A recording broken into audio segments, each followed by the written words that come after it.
Hi friends, আজকে আমি চলে এসেছি মাছের ডিমের একটা নিউ রেসিপি নিয়ে। এখানে একটা প্লেটে নিয়ে নিয়েছি বেগুন, উচ্ছে, আলু আর কটা কাঁচা লঙ্কা, আর নিয়ে নিয়েছি একটু মাছের ডিম। ডিমটা একটু ধুয়ে নিয়েছি। আজকের রেসিপিটার নাম হচ্ছে মাছের ডিমের ঝুড়ি। আশা করি তোমাদের সকলের ভালো লাগবে।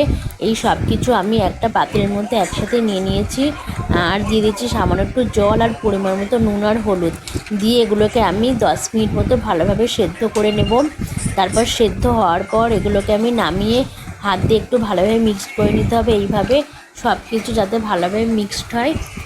এরপর কড়াইয়ে দিয়ে দিয়েছি আমি সর্ষের তেল, আর এর মধ্যে ফোড়নের জন্য দিয়ে দেব রাঁধুনি আর আদা বাটা। এছাড়া কিন্তু এর মধ্যে কোনো রকম মশলা অ্যাড হবে না। রান্নাটা খুবই হালকা, স্পাইসি না, আর ভীষণই টেস্টি খেতে। এরপর আমি মিক্স করার সমস্ত জিনিসগুলো এগুলোর মধ্যে দিয়ে দেব।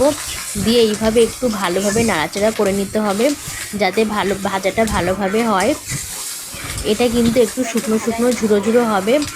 এইভাবে নাড়াচাড়া করার পর ব্যাস নামিয়ে নিয়েছি। রেডি আমার মাছের ডিমের ঝুড়ি।